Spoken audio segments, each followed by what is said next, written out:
Donc on va étudier aujourd'hui le Daf Kuf Yud Zayin. Juste alors on va reprendre quelques derniers mots du Daf d'avant. On parlait en fait d'une maison qui avait un rez-de-chaussée et un premier étage. Au rez-de-chaussée habitait le propriétaire, au premier étage habitait le locataire. Le premier étage s'est effondré, le propriétaire ne voulait pas reconstruire. Alors là on a vu dans la Mishnah que le locataire il peut descendre habiter au rez-de-chaussée. Il peut descendre habiter au rez-de-chaussée. Et là la Gemara elle va demander de quelle façon il habite au rez-de-chaussée. Bae Rabbi Abba Bar Meval. Rabbi Abba Bar Meval il a eu un safek. Ksheudar quand il descend habiter au rez-de-chaussée, levado udar kedemi ikara. Est-ce que il va habiter là-bas tout seul, c'est-à-dire sans le propriétaire? Il fait sortir le propriétaire et il va habiter tout seul là-bas. Odilma shneem darim, ou bien les deux ils habitent ensemble au rez-de-chaussée. De Amarle. Parce que le propriétaire, il peut dire au locataire, Adata la apkina lo agrinalach, je t'ai pas loué j'ai pas fait avec toi un contrat de location si je savais que j'aurais dû sortir de ma maison. Ça c'est le premier safek qu'il a eu. Deuxième safek, imtim tselomar sheshneem darimbo. Si tu veux dire qu'ils habitent les deux ensemble au rez-de-chaussée, ksheou mishtamesh. Maintenant, de quelle façon il rentre? La maison, elle a une seule porte. Donc maintenant, de quelle façon il peut rentrer dans la maison le locataire? Ksheou mishtamesh, derrière ptachim mishtamesh, est-ce qu'il rentre avec la porte habituelle de la maison? Ou derrière gagin mishtamesh, ou bien il doit amener une échelle et rentrer à la maison avec une échelle et redescendre avec une échelle à l'intérieur. Miyamar, quel est le safek? Miyamar Kedemikara, est-ce qu'il pourra dire que ok, tu peux habiter au rez-de-chaussée, mais tu monteras avec une échelle, comme ce qu'au départ tu montais au premier étage avec une échelle. De la même manière qu'au départ tu montais sur le toit, alors maintenant aussi tu vas monter sur le toit. Odilma Mati Amarle, ou bien il va lui dire, ou bien le locataire il peut lui dire, Alia Kabile Alay, moi j'ai pris sur moi de monter pour arriver à la maison. Aliya ve'yerida lo kabili alayim. J'ai pas pris sur moi de monter et redescendre pour arriver à la maison. Ça c'est le deuxième safek qu'il a eu. Troisième safek. Imtim tselomar matzi amarle aliya ve'yerida lo kabili alayim. Et si tu vas dire qu'il peut lui dire le locataire qu'il n'a pas pris sur lui de monter et de descendre, et donc il pourra rentrer par la porte habituelle. Donc ça c'est à la halakha dans un cas habituel où il y a un rez-de-chaussée et un premier étage. Maintenant qu'est-ce qui va se passer dans Shte Aliyot Zu Al Gavzu? Dans un cas où il y avait le rez-de-chaussée et ensuite le premier étage et le deuxième étage. Maou. Qu'est-ce qui va se passer dans un cas où Ifrit Eliona, si le deuxième étage il s'est cassé, il s'est effondré? Alors Nachit Vedarba Tartona, là c'est sûr que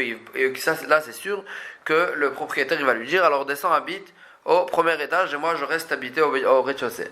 Maintenant qu'est-ce qui va se passer si Ifrit Tartona, si l'étage du milieu il s'est cassé? Maou le mislak le gamre baïliona, est-ce que le propriétaire il pourra lui dire, alors monte au deuxième étage? Monte au deuxième étage. Quel est le safek? Mais Amrinan, est-ce qu'on va dire de Amarle que le propriétaire il va dire au locataire, Shem Alia Kabilitalar, toi je t'ai loué une location en étage. Et donc qu'est-ce que ça ne change rien si c'est au premier étage ou au deuxième étage? Odilma, ou bien le locataire il pourra lui dire, Khadalia Kabilale, je t'ai allé au Kabilale, j'ai pris sur moi de monter un étage, pas deux étages. Et là sur tout ça la Gemara elle reste en safek, tekou, on ne sait pas quelle est la halakha. On ne sait pas comment résoudre le safek. Et on reprend ce qu'on a vu dans la Mishnah, que Rabbi aussi il dit, Atarton noten et atikra, celui qui habite au rez-de-chaussée, il amène le plafond, c'est-à-dire les poutres pour faire tenir le plafond va Elion et Tamazeva, et celui qui habite au premier étage, il doit amener le ciment. Maintenant la Gemara elle va expliquer, elle va dire d'abord techniquement qu'est-ce que comprend chaque chose. Donc quand on dit maï tikra, qu'est-ce que ça veut dire tikra? Ça veut dire quand on dit le plafond, c'est-à-dire les poutres. Est-ce que c'est que les poutres ou bien ça comprend d'autres choses aussi. Rabbi Yossi Bar Hanina, Rabbi Yossi Bar Hanina, il dit Kinin ou Snaim, ça comprend aussi les roseaux et les roseaux et les feuilles, les ronces en quelque sorte, que de ça il faisait comme un tapis comme ça pour mettre sur les poutres pour faire tenir bien. C'est de cette façon qu'il construisait. Ou Stini Amar, Stini c'est le nom d'un Chacham, il dit Beshem Rabbi Shimon ben Lakish, au nom de Rabbi Shimon ben Lakish, que ça comprend aussi, quand on dit les poutres, ça comprend aussi les levachim. Les levachim c'était des planches de bois de cèdre qu'ils mettaient aussi là-bas pour faire tenir bien le plafond. Et la Gemara elle dit Velo pliguet, et ils sont pas en marloquette, marquiatré ou marquiatré, chacun il a parlé selon la façon dont on construisait dans l'endroit où il habitait, et donc il n'y a pas véritablement de marloquette. Là la Gemara elle ramène une histoire qui va être en rapport avec notre Mishnah. Anou Beitre, il y avait deux personnes, Davou Daire, qui habitaient Chad Ilae et Chad Tatae. Un il habitait en haut et un il habitait en bas, c'est-à-dire 2 étages. Ve'ifrit Amazeva, et le ciment il s'est abîmé, il s'est cassé, mais il restait quand même le plafond, il était là et le 2e étage il tenait.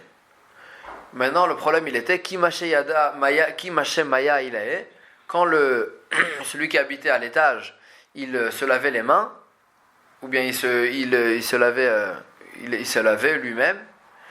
Alors là, Azle ou Mazkel et Tatae, l'eau elle descendait et l'eau elle tombait et elle endommageait celui qui habitait au rez-de-chaussée. Alors là, ils ont posé la question, Mimetaken, qui est-ce qui doit arranger ce problème-là? Rabbi Chia Baraba Amar, Rabbi Chia Baraba il dit, Aelion Metaken, celui qui habite en haut, c'est lui qui doit arranger. Rabbi Ilai Mishum Rabbi Chia Rabbi Yossi Amar, Rabbi Ilai, il a dit au nom de Rabbi Chia Rabbi Yossi, à Tarton Metaken, c'est celui qui habite en bas qui doit arranger ce problème-là. Maintenant, les deux c'était Rabbi Chia. Un c'est Rabbi Chia Baraba et un c'est Rabbi Chia Rabbi Yossi. Donc comment se rappeler qui est-ce qui a dit quoi? L'Agma ramène un siman, Siman, Ve Yosef Urad Mitzrayma. Donc Yosef, c'est-à-dire Rabbi Chia Rabbi Yossi, Rabbi Yosef. Urad Mitzrayma, il a été descendu en Égypte, donc c'est celui qui était en bas. Urad, celui qui est en bas, c'est lui qui doit arranger. Ça c'est d'après Rabbi Chia Rabbi Yossi, c'est pour se rappeler. Agma elle essaye d'expliquer la marloquette entre ces deux Amoraïm qu'on vient de voir. Lema Rabbi Chia Baraba et Rabbi Ilai, peut-être que Rabbi Chia Baraba et Rabbi Ilai, ils sont en marloquette, Bipilukta de Rabbi Yossi et Rabbanan Kamiflege, ils sont en marloquette sur la même marloquette qu'on a vu dans notre Mishnah, entre Rabbi Yossi et Rabbanan. Est-ce que, d'après Rabbi Yossi, on a vu dans la Mishnah, c'est celui d'en haut qui doit arranger le ciment, et d'après Chachamim, c'est le propriétaire d'en bas qui doit arranger tout, qui doit tout arranger. Donc les man de Amara Elion Metaken, et quel est en fait l'explication de la marloquette qu'on a vu dans notre Mishnah? Les man de Amara Elion Metaken, d'après celui qui pense que c'est celui d'en haut qui doit arranger, Kassavar, il pense à la mazik, la riketatzmo minanizak. En fait, il y a une marloquette fondamentale. Qui est-ce qui doit s'écarter de qui? Est-ce que c'est celui qui endommage qui doit s'écarter de celui qui se fait endommager, ou bien c'est celui qui se fait endommager qui n'a qu'à s'écarter lui-même? Bien évidemment, on ne parle pas de tous les dommages, on parle que les dommages des voisins. Donc les man de Amar à Elion Metakan, celui qui pense que c'est celui qui est en haut qui doit arranger, Kassavar à la mazik la riketatzmo minanizak, c'est celui qui est endommage qui doit s'écarter de celui qui se fait endommager. Oman de Amar à Tarton Metaken, celui qui pense que c'est celui d'en bas qui doit arranger, Kassavar, il pense à la nizak la riketatzmo minamazik, c'est celui qui se fait endommager qui doit s'écarter du dommage et de l'endommageur. Et donc c'est pour ça que c'est vrai que l'eau elle descend d'en haut et c'est l'eau d'en haut qui l'endommage, mais lui, puisque celui qui est en haut il est chez lui, alors là c'est lui qui doit s'écarter de lui. Donc comme ça la Mara elle veut expliquer la marloquette qu'on a dans notre Mishnah. Est-ce que celui qui est en haut il doit arranger quand même le ciment, ou bien c'est celui qui est en bas qui doit tout arranger? Agmara elle dit Vetisvera Rabbi Yossi et Rabbanan Leinian Nezikin Pligé. Est-ce que la marloquette entre Rabbi Yossi et Rabbanan qu'on a vu dans notre Mishnah, c'est bien ça la marloquette? C'est une marloquette dans les dommages des voisins. Qui est-ce qui doit s'écarter de qui? Pourtant on a vu. Si c'est ça leur marloquette, alors on a vu une autre Mishnah où Rabbi Yossi et Rabbanan ils sont en marloquette sur ce sujet-là. Qui est-ce qui doit s'écarter de qui? Et chacun il pense l'inverse de ce qu'il pense dans notre Mishnah. Donc c'est bien sûr que c'est pas ça le pshat dans notre Mishnah. Et là on va ramener cette Mishnah où on a vu l'inverse. D'Etnan. Il y a écrit dans une Mishnah dans Baba Batra. Marchikim et Taïlan Minabor, on écarte si on veut planter un arbre, on écarte l'arbre du puits. Parce qu'en fait après l'arbre il s'enracine et les racines elles endommagent le puits. Et on l'écarte, et si on l'écarte de 25 amot. Becharouv ou bashikma, on a si c'était un karoub ou bien un shikma, c'était une autre sorte d'arbre. Ils avaient des racines qui allaient très loin. Donc là il faut l'écarter, chamishimama, 50 amot. Ben milemala, ben milatzad, que ce soit si c'est une montagne par exemple, donc que le puits soit en haut ou en bas ou bien sur les côtés, de toutes les façons il faut écarter cette distance. Imabor kada, maintenant si le puits il était avant l'arbre, kotetz venoten damim, alors là il faut le propriétaire de l'arbre il doit couper l'arbre et lui donner et lui payer les dommages au puits. Imailan kada, maintenant si c'est l'arbre qui était avant, alors là lo yakot, il n'a pas besoin de couper son arbre et c'est le problème et c'est le propriétaire du puits qui va perdre. Safek zekadam, safek zekadam. Maintenant si on a un safek, qui est-ce qui est arrivé avant? Est-ce que c'est le propriétaire du puits ou bien le propriétaire de l'arbre? Alors là le yakot, on ne peut pas couper l'arbre, on ne peut pas déraciner l'arbre, mi safek, donc il va pas couper l'arbre. Rabbi Yossi il dit afal pisha abor kodemet lailan, même si le puits il était avant l'arbre, l'oyakot, quand même, il n'a pas besoin. Donc en fait, le puits il était déjà avant. Et après l'arbre il est arrivé pour l'endommager, quand même on ne va pas couper l'arbre. Chez Zechofer Betorchelo, Vezanota Betorchelo, parce que Rabbi Yossi il dit, lui il fait un puits chez lui dans son territoire, et dans son terrain, et lui il a le droit de faire un arbre dans son terrain, donc chacun en fait il fait ce qu'il veut chez lui, et donc on voit bien que Rabbi Yossi il pense, Almar Rabbi Yossi ça va à l'Anizak, la Riktatsmo, Rabbi Yossi il pense que chacun il a le droit de faire ce qu'il veut chez lui, et celui qui se fait endommager, s'il veut ne pas se faire endommager, il a qu'à s'écarter lui-même. Or chez nous dans la Mishnah on voit, si c'est bien ça en quelque sorte le pshat dans notre Mishnah, on voit que Rabbi Yossi il pense que c'est le mazik qui doit s'écarter. Et donc c'est celui d'en haut qui doit arranger le ciment. Et donc comment c'est possible? Donc c'est sûr que c'est pas ça le pshat de notre Mishnah.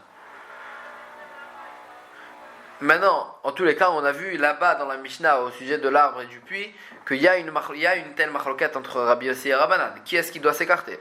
Donc en tous les cas, dans le cas de l'eau, on sait que la marloquette qu'on a vue entre les Amoraïm, est-ce que c'est celui d'en haut ou celui d'en bas qui doit arranger? C'est la même marloquette que la marloquette qu'il y a entre Rabbi Yossi et Rabbanan dans la Mishnah de l'arbre et du puits.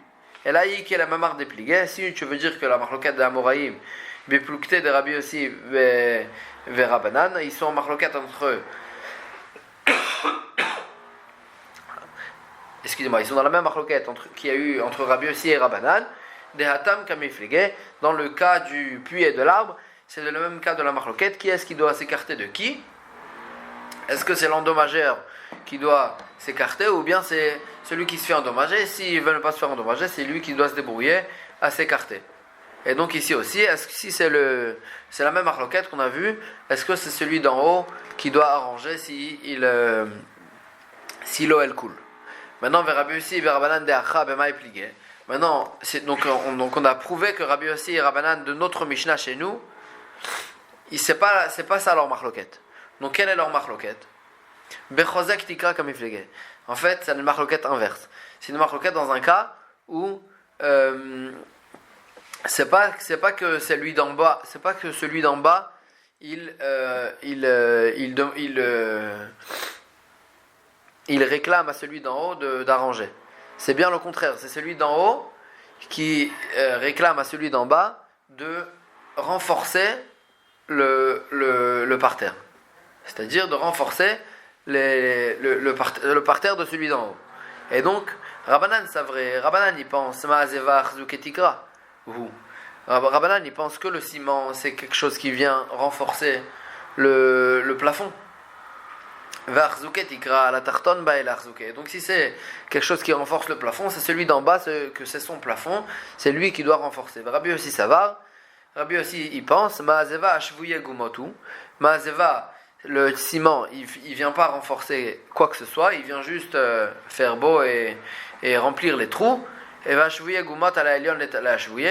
Et donc dans ce cas-là, c'est celui d'en haut qui doit arranger. Parce que celui d'en bas, en fait, il a pas besoin de renforcer parce que ça renforce pas, ça vient juste boucher les trous. Maintenant, la Gemara, elle pose la question.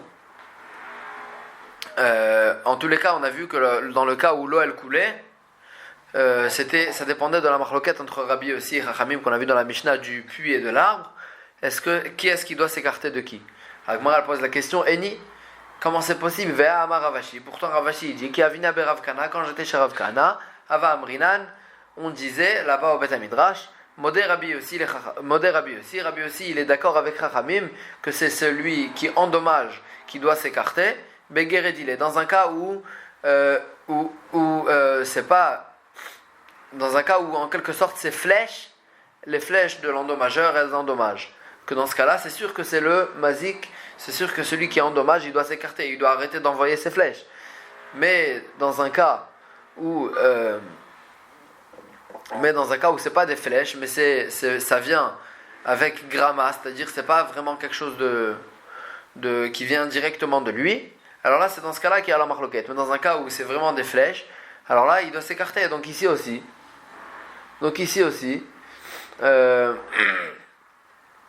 dans le cas de l'eau qui coule de l'étage du dessus, alors là ça vient directement l'endommager. L'eau elle coule directement de chez lui et elle endommage. Agma elle dit qu'on parle d'un cas des paske maya ve adar nafle, que l'eau d'abord elle s'arrête, il y a quelque chose qui fait arrêter l'eau et ensuite elle coule là-bas, donc c'est pas vraiment des flèches, c'est quelque chose ça s'arrête et ensuite ça vient avec gramma, ça tombe l'eau elle tombe chez l'étage d'en dessous. Et donc c'est pour ça que dans ce cas-là aussi on va appliquer la marloquette entre Rabbi Yossi et Rabbanan qui sont en marloquette. Qui est-ce qui doit s'écarter de qui? Et donc c'est pour ça qu'on a retrouvé cette même marloquette chez les Amoraïm. Et on va prendre la Mishnah d'après au sujet aussi d'une maison avec un deuxième étage, avec un étage. Abayit va'aliyah shel shnaim, il y avait une maison et un étage qui appartenait à deux personnes. Donc par exemple c'était deux frères qui ont hérité comme ça et ils se sont partagés qu'un il avait le rez-de-chaussée et un il avait l'étage. Chez Naflou, et là aussi la même chose, ça s'est écroulé.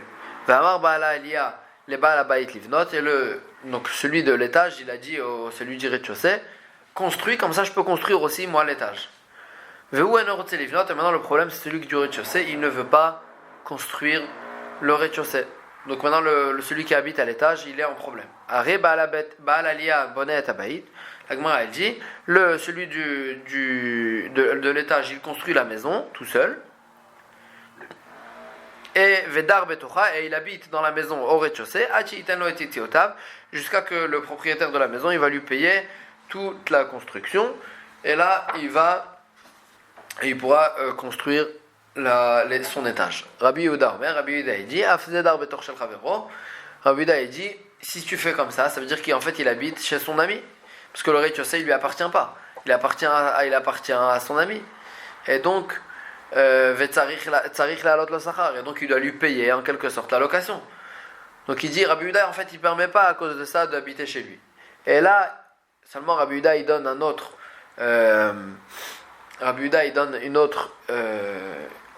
une autre solution. Ba'alalia bonet abayit vet alia. Celui de l'étage, il construit la maison, le rez-de-chaussée et le premier étage. Et donc il termine tout. Mekaré et alia, et aussi il fait un toit au premier étage. Ve'yoshev babayit atcheitan et titata. Et à ce moment-là, il peut habiter au rez-de-chaussée. Et il peut habiter au rez-de-chaussée jusqu'à qu'il lui paye la construction, parce qu'en fait là, puisqu'il a une maison au premier étage, alors en fait il n'a pas besoin de celui du rez-de-chaussée. Donc ça rentre dans le cadre de Zenene Vezelo Chaser, que je profite de la maison et lui il perd rien, et donc c'est pour ça qu'il doit et c'est pour ça qu'il doit pas lui payer sur le fait qu'il habite chez lui. Et donc c'est ça la solution de Rabbi Yehuda pour ce cas problématique. Et là, la Gemara, elle va s'attarder sur la halakha que Rabbi Yehuda il a dit que s'il est dans un cas où il est construit que le premier étage, que le rez-de-chaussée, alors là, il peut pas, s'il habite chez lui, il doit lui payer, parce qu'en fait, Rabbi Yehuda il interdit de profiter de la maison de son prochain dans aucun cas. Amar Rabbi Yochanan il dit Beshlosha mekomot, dans 3 endroits, Shana lanu Rabbi Akiva, Rabbi Yehuda il nous a enseigné Asur la Adam. Un homme, il n'a pas le droit de profiter de l'argent, ou bien de la maison, ou de l'argent, de tout ce qui appartient à son prochain. Chada adetnan, le premier endroit, c'est ce qu'on a vu dans notre Mishnah, qu'il n'a pas le droit d'habiter au rez-de-chaussée, même dans le cas de la Mishnah, que c'est un cas problématique, il n'a pas le droit d'habiter au rez-de-chaussée, et s'il habite, il doit payer. Idach mahi, quel est le deuxième cas? Detnan, il y a écrit dans une Mishnah dans Mabakama, Anoten semer la taba litzvo alo adom, celui qui donne de la laine à quelqu'un pour colorer la laine, litzvo alo adom, pour la colorer en rouge, vetzva au shachor, il a coloré en noir. Shachor ou tzva au adom, ou bien le contraire. Rabbi Meir Omer, Rabbi Meir dit, noten lo dmet simro, Rabbi Meir dit, celui qui colore la laine, il doit lui payer au propriétaire de la laine le prix de la laine. Donc le prix de la laine, comme ce qu'il lui a donné, une laine non colorée. Rabbi Yehuda Omer, Rabbi Yehuda il est cholek et il dit que ça dépend. Im hashvach yoter ala hotza noten lo hayetzia. Veim hotza yetera ala shvach noten lo et hashvach. On vérifie qu'est-ce qui coûte plus cher. Est-ce que les frais qu'il a eu pour colorer, ou bien la plus-value que la laine elle a eu avec la couleur. Et il va lui donner ce qui vaut le moins. Donc c'est sûr que pourquoi? Parce qu'en fait celui qui a changé, donc celui qui a coloré, il a changé de ce qu'il lui a demandé le propriétaire de la laine. Alors là, dans tous les cas, il va perdre, donc c'est pour ça qu'il va lui payer le minimum possible. Mais en tous les cas, on voit qu'il doit lui payer sur cette... donc on voit que c'est vrai que normalement, puisque celui qui a coloré, en fait, il a changé, mais il a été connu la laine, à Béchinouille. Et donc mais Rabbi Yehuda il a un problème, parce que si tu vas dire qu'il a été connu la laine Béchinouille, ça veut dire qu'en fait celui qui a coloré, il va profiter de l'argent de son prochain, parce qu'en fait lui il a donné parce que son prochain, son ami, il lui a amené, il a été toréach, il s'est fatigué à lui amener une laine, etc.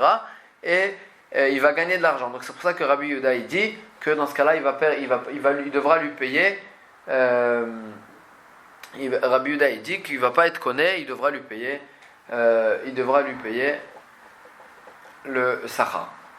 Veidach mahi, quel est le troisième endroit où on voit que Rabbi Yehuda il interdit de profiter de l'argent de son prochain? Mishepara miktatrovo, celui qui détnan, Mishepara miktatrovo, il y a écrit dans une Mishnah, celui qui rembourse une partie de sa dette. Maintenant,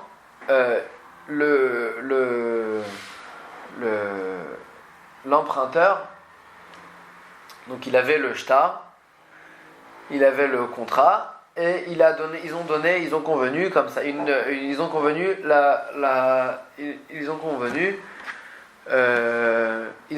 de Veishlichet Taro, de donner le contrat, le shtar, qui lui devait de l'argent, à une tierce personne. Vers Marlo, et il lui a dit ainsi, à la troisième personne, Imenani noten lecha, si il a dit, ils étaient ensemble tous les trois, et il a dit,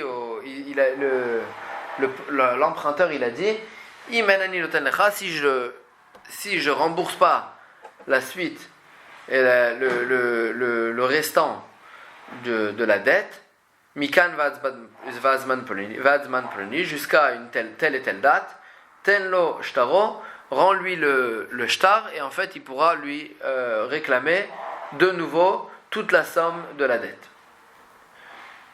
Veigi Azman Velonatan, et il est arrivé la date et l'emprunteur il n'a pas remboursé. Alors maintenant qu'est-ce qu'on fait? Rabbi aussi il dit Yiten, la tierce personne il devra rendre le shtar à l'emprunteur et l'emprunteur il pourra lui réclamer au prêteur toute la dette de nouveau. Donc comme ce qu'ils ont convenu. Rabbi Yehuda il dit non, même s'ils ont convenu, lo Yiten il devra pas, ce contrat là il marche pas, il devra pas lui donner et donc donc on voit dans la halakha de Rabbi Yehuda aussi qu'on n'a pas le droit de profiter de l'argent de son prochain et c'est pas parce qu'ils ont convenu une telle chose qu'il devra lui rembourser de nouveau toute la dette. Agmara elle dit peut-être que Agmara elle repousse à chacun de ces trois endroits que là-bas chacun de ces trois endroits il y a une raison spéciale que Rabbi Yehuda il a dit ça et donc ça prouve pas que Rabbi Yehuda il pense que on n'a pas le droit de profiter de l'argent de son prochain. Mimai. Et elle dit d'où tu sais que c'est ça la raison de Rabbi Yehuda? Dilmat quand le kama Rabbi Yehuda acha et la mishum deika shachorita. Peut-être que tout ce que Rabbi Yehuda il a dit chez nous dans notre Mishnah qu'il n'a pas le droit d'habiter au rez-de-chaussée, c'est parce que mais la mishum deika shachorita, parce que quand quelqu'un il habite dans la maison de son ami dans une maison, en fait il fait noircir la maison. Sa caméra l'appelle shachorita, ça noircit la maison, ça, quand on utilise la maison ça la noircit et donc c'est pas qu'il a profit de l'argent de son prochain, la maison de son prochain, et son prochain il perd rien. Ça fait perdre au propriétaire le fait que la maison elle noircit. Inami. Dans le deuxième cas aussi, dans le cas du peintre qui a changé de ce qu'il lui a demandé. Mishum deka meshane, c'est la raison pour laquelle Rabbi Yehuda il dit qu'il faut lui payer le salaire. Mishum deka meshane, parce qu'en fait il change. Le peintre il a changé de ce qu'il lui a demandé le propriétaire. Et on a vu dans une Mishnah, tout celui qui change, il va perdre. Et donc la raison pour laquelle il doit payer son salaire, c'est parce qu'ils lui ont donné un knas, ils lui ont fait un knas parce qu'il a changé de ce qu'il lui a demandé.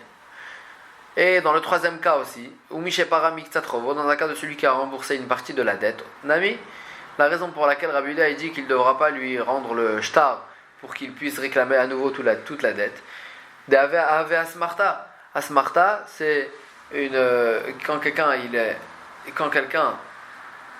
il se rend chayav en fait de payer quelque chose qui n'est pas sans qu'il ait rien reçu, par exemple il s'oblige à payer quelque chose, là ça s'appelle asmarta. Veshaminalel Rabbi Yehuda, et on a appris que que Rabbi Yehuda il pense d'Amar, qui Rabbi Yehuda il a dit lokane que asmarta ça marche pas, ça rend pas chayav. Quelqu'un qui se rend chayav quelque chose sans proportion, ça marche pas, la itravut elle marche pas et donc il sera pas chayav. Et donc la Gemara elle a repoussé tous ces cas et elle a expliqué chaque cas de façon différente. Amar Ravacha Barada Mishme Deula. Ravacha Barada il dit, donc maintenant on parle d'un nouveau sujet, aussi on retourne à notre sujet d'une maison qui s'est écroulée.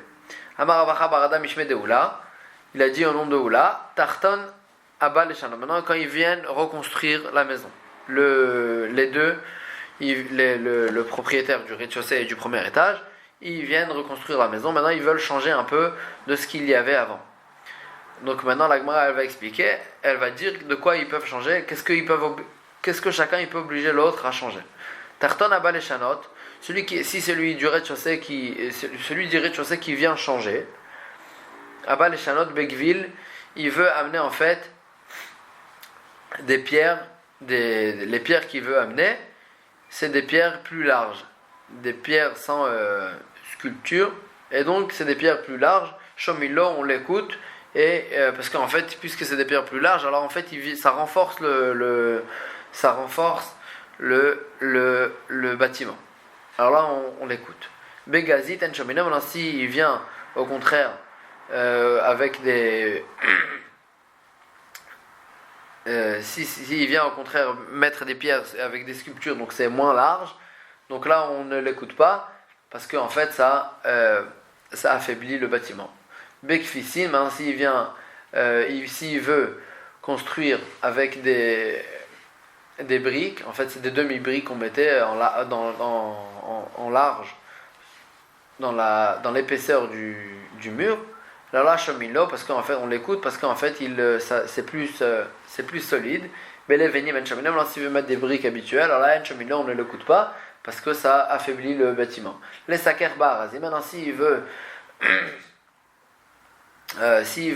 maintenant le plafond qui est entre les deux étages, il veut le faire en cèdre, Shomilo on l'écoute parce que c'est un bois très fort. Beshikmim, shikmim c'est une autre sorte de bois qui était moins fort. En Shomilo on ne l'écoute pas. Les maït bechalonot, maintenant si il veut faire moins de fenêtres que ce qu'il y avait avant, Shomilo on l'écoute parce qu'en fait s'il y a moins de fenêtres c'est plus solide. L'arbot bechalonot en Shomilo, maintenant s'il veut au contraire rajouter des fenêtres, alors là en Shomilo on ne l'écoute pas parce que ça affaiblit le bâtiment. Là Agbi en Shomilo, s'il veut faire que le rez-de-chaussée soit plus haut, alors là en Shomilo parce que ça affaiblit. Les maït en Shomilo, s'il veut faire plus bas, Shomilo on l'écoute. Maintenant la Gemara elle dit ça sera le contraire pour celui du dessus, que si celui du dessus il veut changer, alors là ça sera à chaque fois le contraire. Elion Sheba Lechalot, celui du dessus qui veut changer, Begazit Shomilo, s'il veut faire des pierres moins larges, Shomilo, parce qu'au contraire c'est moins lourd. Begvil en Shomilo, s'il veut mettre des pierres plus larges, alors là en Shomilo on ne l'écoute pas, parce que ça sera plus lourd. Begfisin en Shomilo, si il veut faire des briques en large, en Shomilo, parce que c'est plus lourd, Beleveni Shomilo, mais s'il veut mettre des briques normales, Shomilo on l'écoute et il peut changer. Be'arazim en Shomilo, maintenant s'il veut faire le toit en cèdre, que c'est plus lourd, en Shomilo on ne l'écoute pas. Beshikma, maintenant s'il veut faire en shikma, Shomilo on l'écoute et il peut faire ça. Les rabots bechalonot Shomilo, s'il veut faire plus de fenêtres, alors on l'écoute parce qu'au contraire c'est moins lourd. Les maït bechalonot en Shomilo, et s'il veut faire moins de fenêtres, alors là on ne l'écoute pas parce que ça va rajouter du mur et donc ça va être plus lourd. Les agbia en Shomilo, et là le dernier cas ça va être la même chose, que s'il veut faire plus haut dans la hauteur, alors là en Shomilo on ne l'écoute pas. Les maït Shomilo, ça sera comme le dernier cas, ça sera comme le rez-de-chaussée, on ne l'écoutera pas.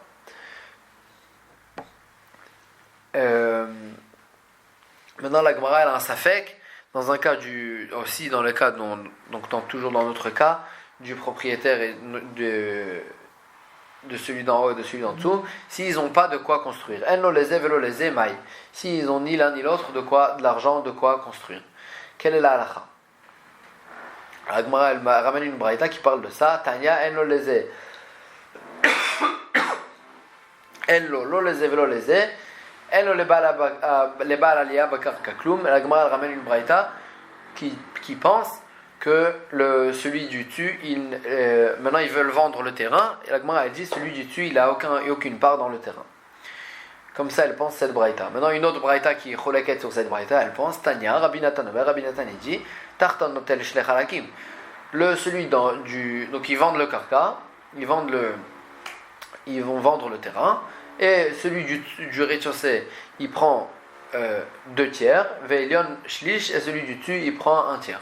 Mais d'autres ils disent Tarton hotel shlosha halakim, celui du tout il prend 3 quarts, et celui Vaelion et celui de l'étage notel ravia il prend 1 quart. Amaraba, il dit Nekot de Rabbi Nathan Beatra, prend tout le temps, prend ce qui Rabbi Nathan il dit, prend Sashita des Dayanaou, parce que c'est un Dayan, Venachit Leomka de Dina, il comprend la profondeur de la halacha, Kassavar.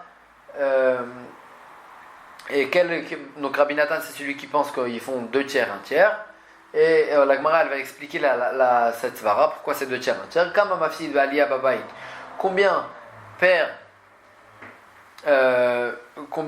celui de l'étage il fait perdre au propriétaire du rez-de-chaussée, tilta, 1 tiers, parce qu'en fait le fait qu'il y a un étage ça alourdit sur le rez-de-chaussée et donc ça lui fait perdre 1 tiers de la valeur du rez-de-chaussée. Ilka hitle tilta, donc ça veut dire qu'en fait ce qu'il a vis-à-vis du propriétaire du rez-de-chaussée c'est 1 tiers, donc c'est pour ça qu'ils se partagent 2 tiers, 1 tiers.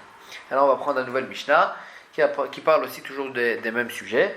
Vechen betabad, aussi s'il y avait un betabad, donc c'est l'endroit où il faisait il faisait l'huile d'olive. Donc il était Shaya Banu Basela, Shehu Banu Basela, qui a été construit en fait dans un rocher en fait, et au-dessus Vegina Achat al Gabav, et au-dessus de ce rocher il y avait en fait un champ avec des plantations. Venifrat, et maintenant le rocher il s'est cassé, il s'est effondré, et donc Areba la Gina Yored Vezore Alemata, le propriétaire du champ il peut descendre et planter en dessous, sur le parterre en fait du pressoir d'olive, jusqu'à que le propriétaire du pressoir il va faire des poteaux pour faire tenir pour en fait reconstruire le rocher. À côté ici maintenant une nouvelle halakha, on parle d'une construction qui s'est effondrée. Donc à côté s'il y a un mur ou bien un arbre qui est tombé, les Rishut Arabim, et donc ils ont quelqu'un il s'est endommagé avec les pierres ou avec l'arbre. Patour Milishalem, là le propriétaire il est patour de payer parce que c'est un honnête, il pouvait pas savoir, il avait rien à faire. Maintenant dans un cas, Natnu Lozman, la côte Thaïlande, le Bedin il a prévenu et ils ont vu que c'était branlant, et ils lui ont donné une date, jusqu'à cette date il devait couper, il devait déraciner l'arbre, l'histoire est à côté ou bien casser le mur, Venaflou et le mur ou l'arbre ils sont tombés, Betor Hazman, Patour, si c'était avant la date, alors là il est Patour parce qu'il est Anous, là Hazman Khayab, mais si c'était après le moment où il devait déjà couper et casser le mur et l'arbre, alors là il sera Khayab parce que c'est un Poshéa, il aurait dû casser et il n'a pas écouté ce qu'on lui a dit, et donc il doit payer les dommages. Mishaya Koto Samoch El Ginat Ravero, celui qui son mur il était Samour, c'est-à-dire à côté du jardin de son ami, Venafal, et il est tombé dans le jardin de son ami, Ve'amarlo, Pane Avanecha, et il lui a dit, donc le propriétaire du jardin, il lui a dit, enlève tes pierres, Ve'amarlo, le propriétaire le propriétaire des pierres, il lui a dit, et en fait il veut être tranquille, il lui a dit Guioucha, prends-les pour toi. Ils sont chez toi, prends-les pour toi et sors-les de toi-même. Alors là, Enchomilo, on ne l'écoute pas et c'est le propriétaire des pierres qui doit il doit jeter ses pierres à la poubelle. Miché Kibel Alav. Maintenant, si le propriétaire du jardin il a dit ok, d'accord. Et donc il a pris les pierres et il les a jetées. Et ensuite, le propriétaire du mur, il a regretté. Ve'amarlo elachet yetziotecha va'anieto lacheli. Il dit et en fait il vient chez le propriétaire du jardin et lui dit prends de l'argent sur ton travail et rends-moi mes pierres. Alors là, Enchomilo, on ne l'écoute pas parce qu'en fait le propriétaire du jardin il a acquéri déjà les pierres elles lui appartiennent, et donc le propriétaire des pierres, si le propriétaire du jardin il a acquéri les pierres, s'il veut il les garde pour lui et on n'écoute pas le propriétaire du mur. Chazak ou Baruch, Kol Tov.